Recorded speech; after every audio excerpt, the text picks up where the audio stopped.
वे कौन से लोग हैं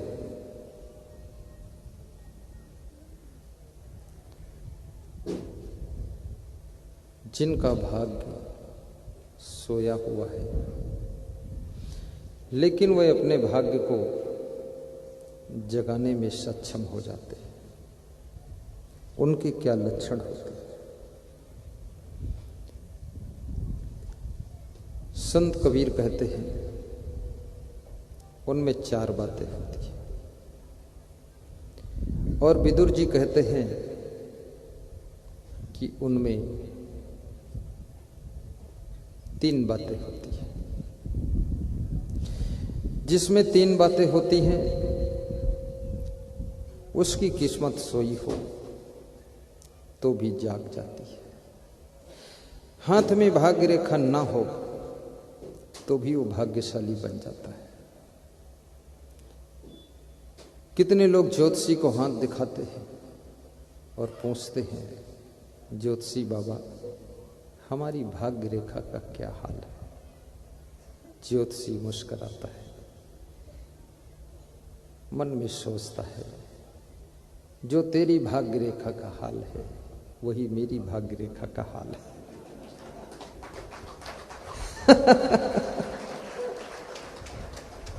हाल तो दोनों का खराब है। भाग्य की तस्वीर को कर्म की कलम से बनाया जाता है। भाग्य के भरोसे बैठने वाले लोग जीवन में आवश्यक चीजों से भी वंचित रह जाते हैं। भाग्य का ताला कर्म की चाबी से ही खुलता है, और कर्म की चाबी तुम्हारे हाथ में है।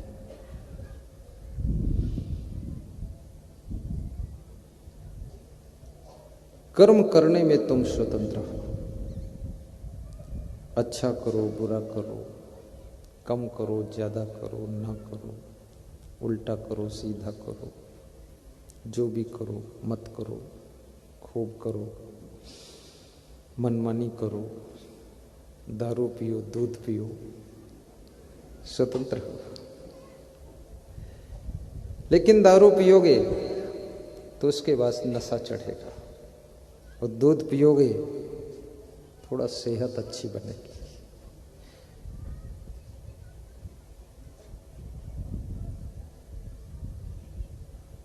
पीना तुम्हारे लिए स्वतंत्र है। क्या पीना है ये डिसीजन आपको लेना है।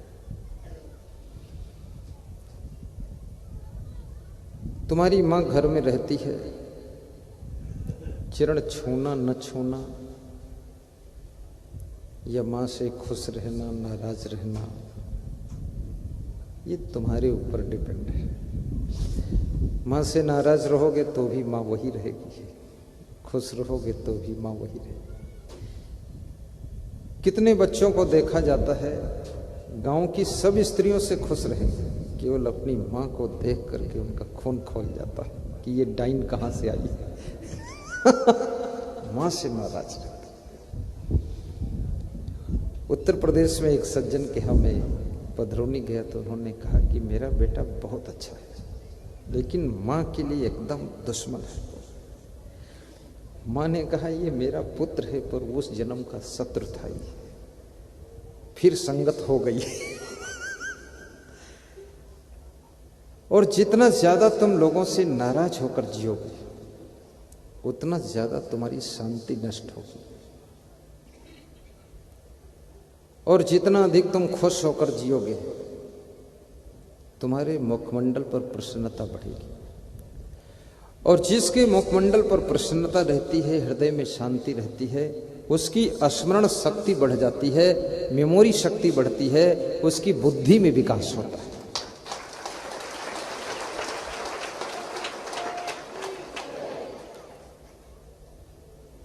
इसलिए जो बहुत ऊंचाइयों को छुए हैं लोग, उनके पास में सहनशीलता बहुत थी। जो वैज्ञानिक बन गए,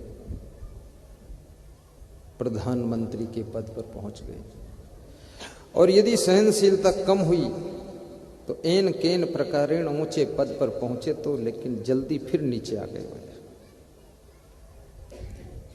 घर में भी सहनशीलता रखो।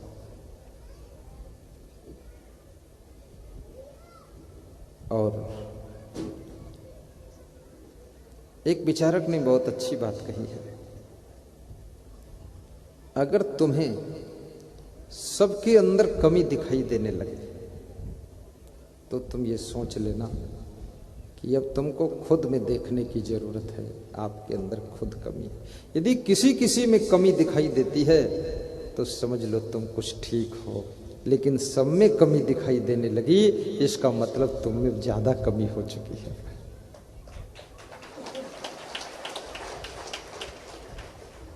और जिसको सबके अंदर कमियां ही कमियां दिखाई देती है उसके लिए बड़ी मुश्किल जिंदगी हो गई। वो जब माँ को देखता है तो गुस्सा हो जाता है, फिर पत्नी को देखता है तो गुस्सा हो जाता है, नानी को देखता है तो बहुत नाराज होता है। यह नानी भी बहुत बैठी है और नानी हमेशा होशियार होती है, कोई कोई नानी भले ही कम होशियार हो। बहन को देखकर भी गुस्सा आ रहा है। यदि सबको देखकर गुस्सा आता है तो समझ लेना तुम्हारा स्वभाव बिगड़ चुका है।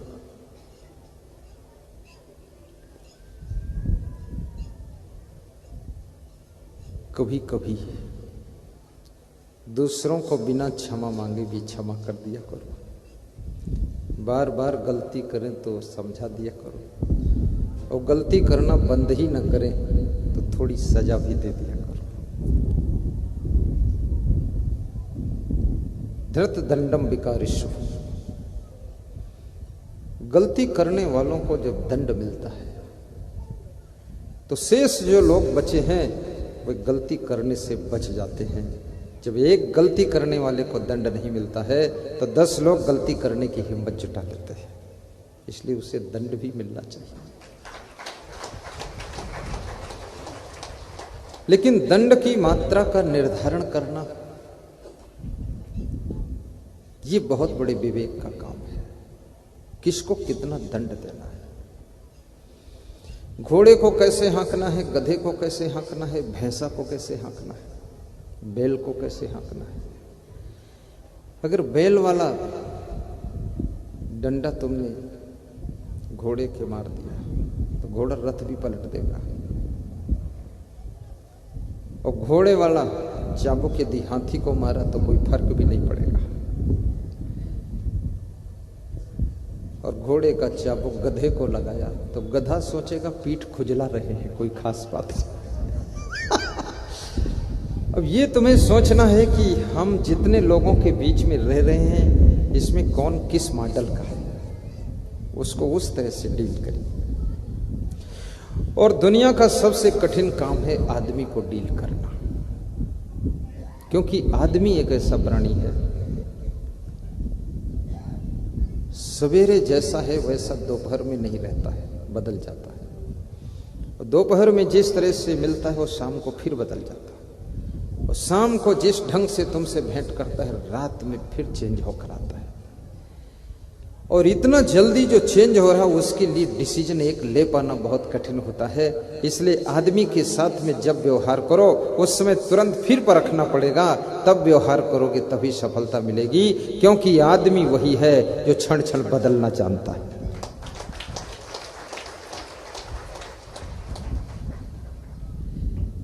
सभी शास्त्र पढ़ना आसान है लेकिन आदमी को पढ़ना कठिन है, क्योंकि आदमी बनावटी भी है, इसको तुम समझ नहीं पाओगे। लेकिन जितना समझ सको उतना कोशिश करो समझने की। आदमी लालची भी है और आदमी लालचियों को फंसा कर ठगता भी है। किसी गांव में एक धनवान व्यक्ति गया, उसने सोचा यहां क्या बिजनेस कर सकता हूं, तो वहां देखा खेतों में बहुत बंदर है, तो उसने सोचा कि कुछ ना हो तो बंदर खरीद लेते। तो गांव के किसानों को इकट्ठा किया, बोले भाई एक बंदर हम 100 रुपये में खरीदेंगे। तो गांव वाले खुश हो गए कि बंदर फसल का नुकसान भी करते हैं, इनको पकड़ लेंगे। अगर 10 बंदर पकड़ लिए तो 1000 के बिक जाएंगे, 100 रुपये का एक बंदर। तो गांव के लोग, बहुत से लोग खेती का काम बंद करके बंदर पकड़ने का काम शुरू कर दिया। कोई 10 बंदर पकड़ लाता, कोई 20 बंदर पकड़ लाता, आमदनी होने लगी। गांव के लोग खुश हो गए कि ये आदमी अच्छा आ गया। उस गांव के बंदर सब एक सप्ताह में पकड़ में आ गए, 100 रुपये में एक बंदर बिक गया। गांव की फसल भी अच्छी हो गई। अब फिर बंदर मिलना बंद हो गए। तो उस धनवान आदमी ने सोचा अब फिर ये भी बिजनेस ठप हो गया, क्या करूं। तो उसने कहा अब जो बंदर पकड़ कर लाओगे तो एक बंदर की कीमत 200 रुपये दूंगा। तो लोग दूसरे गांव में जाकर पकड़ पकड़ कर लाने लगे। दूसरे गांव के बंदर आ गए, आसपास के गांव के बंदर सब खत्म हो गए। फिर बंदर मिलना बंद हो गए। फिर उस धनवान व्यक्ति ने सोचा ये बिजनेस तो 1 महीना चला, ठप हो गया, क्या करूं। तो उसने फिर सूचना फैला दी अब एक बंदर अगर लाओगे तो 500 रुपये का खरीदूंगा। तो लोग 10-10, 20-20 किलोमीटर से बंदर खरीद कर लाने लगे। 500 रुपये में एक बंदर बेचने लगे। सब बंदर खरीद कर जाल में फंसा कर बांध कर रखता गया। अब फिर बंदर मिलना बंद हो गए, 25 किलोमीटर तक बंदर खत्म हो गए। तो उस धनवान आदमी ने कहा कि मैनेजर अब तू ही रास्ता निकाल। तो मैनेजर ने कहा कि अब 1000 का एक बंदर खरीदो तो फिर 50 किलोमीटर से लोग बंदर लेंगे। बोले ठीक है। बोले इतना महंगा बंदर खरीद कर फिर ये बिकेगा कितने का। बोले चिंता छोड़ो, आखिर मैनेजर किस बात का हो, आप तो जाओ। सूचना फैला दी कि 1000 का एक बंदर लिया जाएगा। लोग 50-50 किलोमीटर निकल गए बंदर ढूंढने के लिए। खेती बाड़ी सब बंद कर दिया, बंदर की तलाश चल रही है। 50-50 किलोमीटर से बंदर खरीद लाए, 1-1000 का। लेकिन फिर बंदर खत्म, बंदर नहीं मिले। तो उस मैनेजर ने गांव वालों के साथ में साठ-गांठ किया कि ऐसा करो जो हमारे पास बंदर हैं ये तुम 500-500 रुपये में ले लो। अब कल वो हमारा सेठ आएगा, वो 1-1000 में खरीदेगा तो 500 हमारे भी बन जाएंगे, तुम्हारे भी कुछ बन जाएंगे। देखो ऐसा भी हो सकता है। तो जितने बंदर वो खरीदे गए थे सब गांव वालों ने 500-500 रुपये में खरीद लिए। 100-100 बंदर, 50-50 बंदर। और सवेरे का इंतजार था कि वो धनवान सेठ आएगा, सब 1-1000 में बिकेंगे। रात में वो जो मैनेजर था वो भाग गया, फरार हो गया। और सवेरे वो सेठ भी नहीं आया। अब सेठ भी नहीं आया और वो मैनेजर भी भाग गया, फरार हो गया। तो उस गांव में कम से कम 5000 बंदर इकट्ठे। उस गांव की सारी फसल उजाड़, खेत उजाड़, 1 रुपये की एक बंदर नहीं बिका। तो बोले दमादम मस्त कलंदर ले लो, चाहे जितने बंदर, पैसा न मिलेगा एक भी अंदर। लालची लोग फंस गए। कैसे तुम पता लगाओ कि कौन आदमी कैसा है?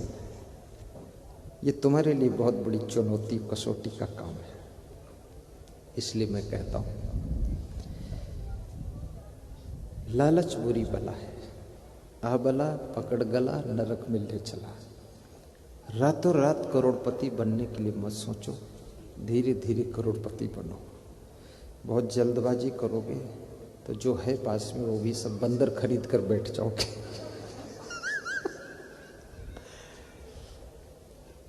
तो मैं आपको बता रहा था 4 चीजें जिसके पास में उसका सोया हुआ भाग्योदय हो जाता है। प्रवचन ज्यादा लंबा नहीं सुनाया जाएगा, थोड़े में शार्ट में। आप ये मत सोचना। आज मैं मुस्कुरा इसलिए रहा था कि इतना बड़ा पंडाल था, मैं सोचता था आधा भरेगा, वो पूरा भर गया है। तो अगले साल के लिए सोच रहा हूं क्या करना पड़ेगा। मेरे हिसाब से फालतू था ये। मैं सोच रहा था ये हमारे संत भी कह रहे थे ये सब वो फालतू लगा हुआ है, लेकिन आपकी श्रद्धा ने इतनी बड़ी व्यवस्था का सदुपयोग किया है। इसके लिए हम समस्त श्रद्धालुओं को धन्यवाद देते हैं, शुभकामना करते हैं।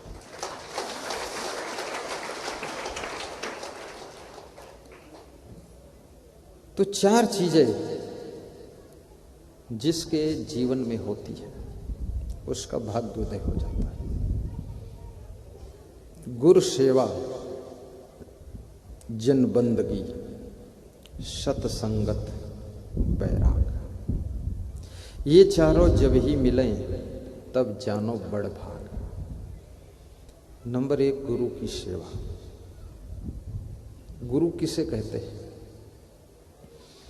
एक तो वे गुरु हैं जो स्कूल में पढ़ाते हैं, शिक्षक गुरु। दूसरे वे गुरु हैं जो आपको कुछ अच्छी बात बताते हैं। तीसरे वे गुरु हैं जो आपको गुरु मंत्र देते हैं। और चौथे एक सदगुरु होते हैं जो वैराग्य से रहते हैं और आपको महामंत्र देते हैं और ऐसा ज्ञान देते हैं जो आप कांटों के बीच में भी मुस्कुराना सीख लेते हो। उनको सदगुरु कहते हैं। उनका ज्ञान